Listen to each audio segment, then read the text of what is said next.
So I love disturbing media. It started with an obsession with horror movies when I was younger, into being obsessed with classic horror games like Amnesia and Outlast, to going down disturbing movie and video rabbit holes. Another thing I always loved was reading. I used to read so much as a kid. I was that one kid who sat with a book in their hand all the time, and I thought I was superior to literally everybody else just because I knew how to read. Unfortunately, when I got older, I had so many classes and homework and exams that I didn't really read anymore except from the books I had to read in English. The books I read for school were usually classics. Some of my favourites included Pride and Prejudice and Jane Eyre. I do really love those books. However, after so many English exams and spending so much time doing dissertations on them, reading started to feel like a bit of a chore for me, a bit like homework, so I just kind of stopped. Last year, I stumbled across something called an iceberg chart, and I spent so much time obsessing over disturbing media icebergs, disturbing movie icebergs, and games and YouTube series, all of which have loads of iceberg charts on YouTube. Then I came across the disturbing novel iceberg chart, and I was immediately excited about it. Just a quick side note, this iceberg chart was not made by me at all. I didn't contribute in any way. It was made by Metallic Statue. He has a account on icebergcharts.com, which is another place you can go if you want to find pretty much icebergs that have any topic you could possibly think of. So I'm just making it very clear that I did not make this chart and all the credit goes to that user.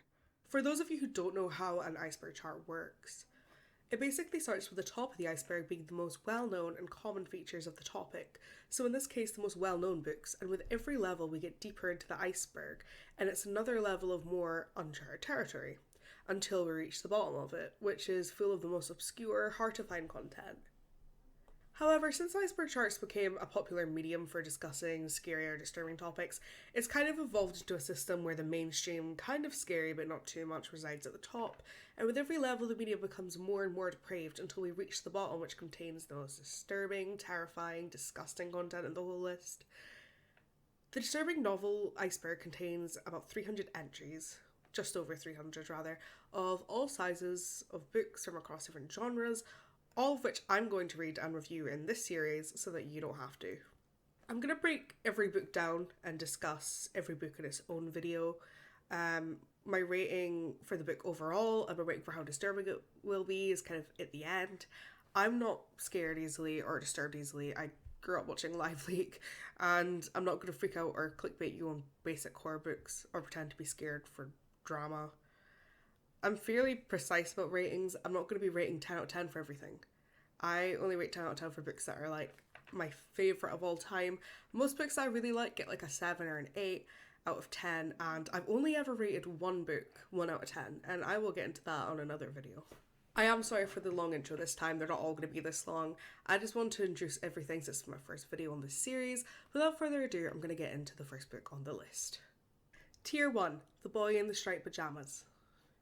The Boy in the Striped Pajamas is a historical war drama novel by John Boyne, written in 2006, which centres around a boy named Bruno, whose father is a Nazi officer who oversees Auschwitz. Many people, like me, were introduced to the story through the popular 2008 movie adaptation. Just a side note, I watched this movie in history class when I was studying World War II, and I'm not scared or disturbed easily, but I'm really sensitive to sad things, and I cried in class. I'm going to break down the book with a full summary, so these videos will contain major spoilers. I'm going to tell you literally what the ending is. So if the review piques your interest, I recommend reading it before watching this video. I will be putting my overall ratings in the description with a little, note of the numerical rating and just kind of how I felt about it. So if you just want to see that without watching the full video or getting any spoilers, it'll be there in the description. The novel starts by introducing Bruno, who lives with his father, mother, and older sister in Berlin. It's immediately clear to us that Bruno's family is well off as they own a mansion and all the servants that come with it.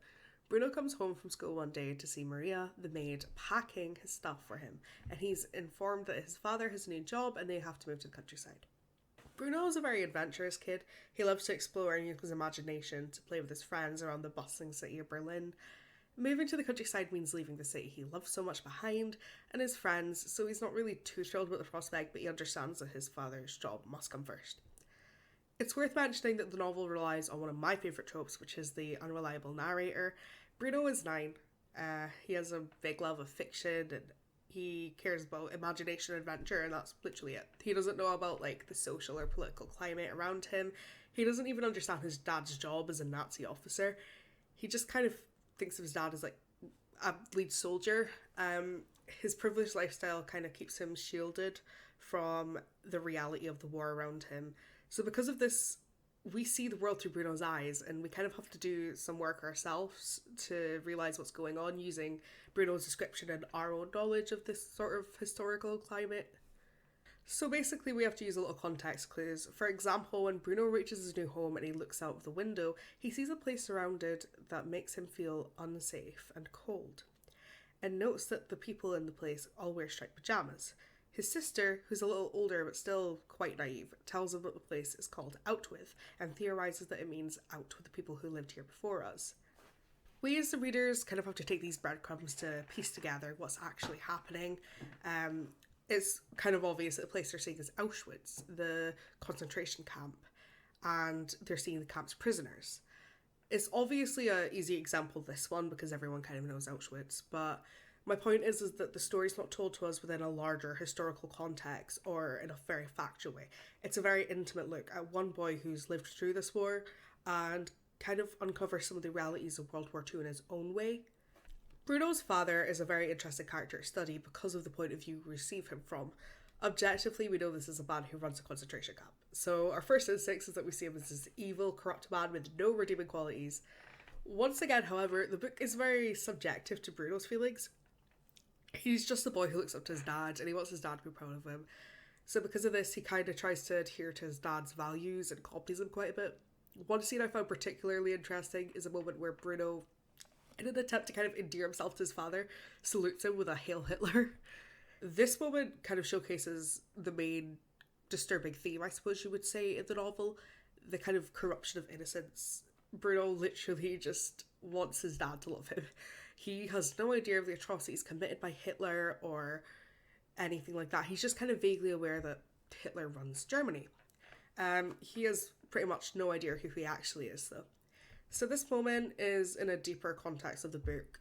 Kind of a moment that the horror starts to show, where a young boy who has no other goal than to have his father be proud of him salutes, references, and kind of pledges himself to a man who's responsible for the deaths of millions of innocent people without even knowing any better.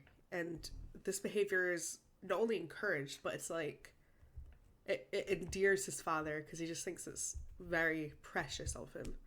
After this, Bruno falls from his swing and Pavel, one of the servants from the house, brings him in and attends to his wounds. Bruno, in true kid-like fashion, asks if the scrape on his knee means his untimely death, to which Pavel is just like, nah, you're fine. Bruno asks how he knows, and Pavel replies that he used to be a doctor, which confuses Bruno. Why would Pavel want to be a servant rather than a doctor? The short answer is he doesn't. He's also just a prisoner of the concentration camp. He just gets the immense privilege of being abused inside the house rather than in the camp. So Bruno doesn't really know this, though. He just kind of sees him still as just one of the servants. Bruno's mother finds the two and kind of shoos Bruno off. As he leaves, he overhears his mom telling Pavel that she will say she attended to his injuries. The mother is more of a passive character in the grander scheme of things. She's just protective of her kids, more protective than the father, but also just kind of lets the kids vibe next to some of the greatest atrocities known to man. So there's that. She isn't as actively mean to the prisoners, but she also doesn't appear to have much respect or acknowledge them for the better. Those of you familiar with the movie will know that she's kind of put out to be a much more sympathetic character. She's more polite to her tortured slaves in the movie, and she is kind of unaware of what her husband's doing. She knows that her husband is running the concentration camp, but she doesn't know that he moved her and her kids right next to the camp where they're burning the gassed victims. So obviously when she finds that out, she's just appalled in the movie, but in the book we don't really get that. She's just kind of aware. She cares about her kids. She doesn't really want her kids to be next to this. She doesn't approve of it as such. She wants her husband to spend less time with his career, more time with the kids. But overall, she just kind of complains about it every now and again and then moves on. She's not a saint. Let's not sit here and pretend that this Nazi woman who also abuses people for existing, is a great or sympathetic character. So you might be kind of registering by now that the novel is a little bit slice of life. Not too much actually happens. There's not a lot of plot points. A lot of the book is just Bruno exploring his new house and hearing snippets of the war through his father's conversations in his office. The main plot only really begins when Bruno meets Schmoll, but that doesn't happen until like chapter 10 out of 20. Bruno goes for a walk along the fence, and after quite a while he encounters a small boy on the other side of the fence. This is Schmoll, and he and Bruno's friendship is the main plot of the novel. He's the same age as Bruno, and they were literally born on the exact same day, making him a perfect character to mirror Bruno and show the contrast between the two children of the same age, seeing completely different sides of the war. Schmoll has been exposed to much more than Bruno, however he still has a clear innocence and naivete to him. For example, the two boys discuss Poland and neither of them know where it is on a map. Small details like this are kind of used to show how, even though the two boys are quite literally on different sides of the fence, they are still just boys, and they talk and relate to each other in ways that may seem trivial to us, but are pretty big and monumental to them. Bruno can come off as a little bit rude here, and we kind of get to see that his lack of knowledge and understanding of the war and fascist upbringing kind of does have an effect on his treatment of characters, surprisingly enough. He's not outwardly hostile or mean to Schmoll, however, he kind of asks him questions like, why would you want to be in a fence? Why would you want to be kept there? And when being told about Schmoll's home in Poland, he interrupts him and then just goes on about how much better Berlin is. Like, hey, your hometown that you're clearly missing, I think that sounds cool, but like, Berlin, Germany, greatest of all time. So he's just kind of like that throughout the whole novel. He's not mean, he's just insensitive. Which kind of makes sense. He kind of just sees him and Schmoll as equals, which, I mean, they are, but oh god. He kind of just sees Schmoll, he doesn't see Schmoll as a guy who's went through trauma or a boy who, you know, needs to be treated in any more of a sensitive way than any other kid. He just sees him as one of his friends, so he just asks him whatever and puts in his superiority whenever he feels like it. The next part of the book is not in the movie whatsoever, and for a good reason, honestly. It's probably my least favourite part of the book, and it just feels kind of silly to me. We cut to a flashback while Schmoll and Bruno are talking about Hitler coming for dinner in his old house. Yeah, so we literally get Bruno's perspective of meeting the man himself. Some of my favourite things about this book is the subtlety and the ability to make the book feel accessible to kids, but still intelligent. And then they just kind of throw it out the window for one flashback chapter when Hitler comes to Bruno's old house for dinner, and he acts like an introverted superhero villain the whole time, to the point where he gets mad at Bruno's sister for wanting to speak French. I'm not saying that they should have portrayed him as like nicer or anything, but it's just kind of strange to see a slice of life novel set in the background of historical conflict just go absolutely balls to the walls and meet the perpetrator of said conflict. Plus Bruno roasts the hell out of his mustache. Nothing interesting or noteworthy even happens in this chapter, so it really doesn't make any sense for it to be here. So for the next chapter, we just get back to Schmoll and Bruno talking again. Bruno asks Schmoll why he's there, and Schmoll tells him about the day that the Germans moved him into the camp, recalling details like being told they don't live in their home anymore and the crowded trains. To which Bruno is like, yeah, that happened to me too. We are experiencing the same trauma right now. Once again, showing off how unaware he is of the situation. So Bruno asks his new friends what game they play at the camp. Schmoll just ignores him and asks for food, to which Bruno says he will come back tomorrow with more. Weeks passed, and Bruno keeps visiting Schmoll with food, and their friendship kind of grows. Schmoll starts to open up a little bit more and makes his disdain and fear for soldiers clear. To which Bruno is like, yeah, there's a soldier at my house I don't like either, and my sister has a crush on him. This soldier is Lieutenant Kotler, who is a character in the movie as well, but he plays a bit of a bigger role here. He's kind of just a caricature of an evil young soldier, but it's hinted later in the book that he has an affair with Bruno's mother. He comes to dinner one night and is grilled about his father's affiliation by Bruno's father. Things get a little bit heated and eventually the subject is dropped, but when Pavel goes to serve him more wine, he drops the bottle, leaving the lieutenant to beating the absolute hell out of him in front of Bruno. This is a little bit of a turning point, as Bruno for the first time gets to see firsthand the sort of violence and how badly prisoners are treated, but he kind of puts it down to just Lieutenant Kotler's bad. Lieutenant Kotler's evil, so of course he'd do something like that. He doesn't really see it as discrimination or something that his family is okay with. He just thinks of it as, well, I knew Kotler was bad anyway, and I always attacked one of my servants. More time passes, and Bruno starts asking Schmoll if he could crawl under the fence to come and play with him. Schmoll obviously is like, no, you have it much better over on your side. And Bruno Bruno ignores this, and he starts complaining about how jealous he is that Schmoll gets to live in pajamas all the time. He does, however, start to notice Schmoll having injuries when he sees him, and that Schmoll seems to get thinner and weaker every time they meet. So at least he kind of notices something about his friend. One day when he goes down to the kitchen, he sees Schmoll there, and he was brought from the camp to polish some of the family's smaller dishes. Bruno gets hungry and eats some chicken and offers some to Schmoll. Schmoll eats it, but then Lieutenant Kotler comes in and accuses him of stealing food, since he has grease on his face. Schmoll tells him that Bruno is his friend and gave him some chicken. Bruno is terrified of Kotler at this point, so he denies everything. Bruno does later regret this, and he feels bad about it. When he meets up with Schmoll again, he sees that he has bruises all over his face, and Schmoll eventually forgives him because he does apologise repeatedly for it, and they reach under the fence to hold hands for the first time. A year has now passed since the family moved, and we see a big change has taken place within Bruno's sister Gretel. She's now fully entrenched in Nazi propaganda and is throwing out her dolls in an effort to be more mature. She starts reading the news more and more and has a map and pins that she uses to track the war. He asks her about the fence that separates him and Schmoll, and she explains that it keeps them separate from the Jews.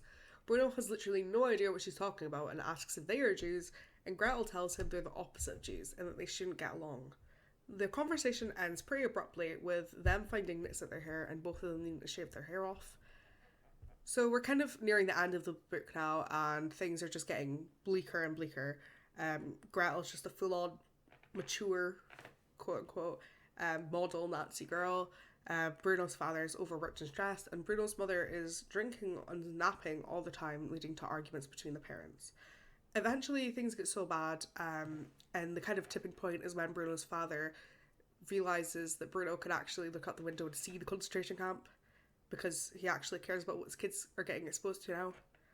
So the family eventually decide that the mother and the kids are going to move back to Berlin. Bruno tells Schmoll that he's moving, and Schmoll seems upset. He tells him that his father's gone missing at the camp and asks for Bruno's help to find him before he leaves for Berlin. The boys plan to meet up the next day and sneak Bruno into the camp for one final adventure. Bruno meets him the next day, and Schmoll passes him a spare pair of striped pajamas to change into. With the pajamas on and his kind of recently shaved head, he looks like the perfect example of a child prisoner for the camp. He sneaks under the gate and they set off to find Schmoll's father.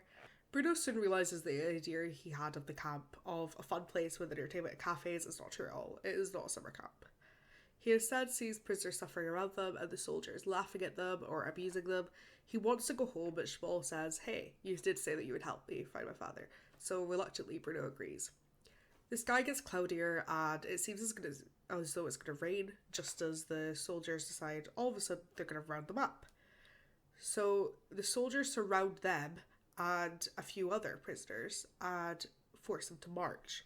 Bruno and Schmoll are worried, but they try not to panic, and rain starts to pour. The boys are led with many other prisoners into an airtight room. Bruno assumes this is just because of the rain and apologises to Schmoll for not being able to find his father or play with him as much, and calls him his best friend for life. The doors to the room close and the boys hold hands in the darkness as the room fades into chaos. If you watch the movie, you'll know that they show a lot more. They show the boys in the chamber more, and we see the gas being put into the chamber. However, in the book, it's only implied that they are gassed and not outwardly said. I don't know if that makes it worse or if it makes it better. The movie ends with Bruno's mother and father putting the pieces together about what happened as Bruno's father races to get Bruno from the camp and his mother screams outside the fence. The book, however, gives us a bit of a longer span to see the aftermath. The book's final chapter states that no one ever saw Bruno again. Soldiers went to nearby towns and villages to look for him, and eventually they found his clothes rumpled up next to the gate.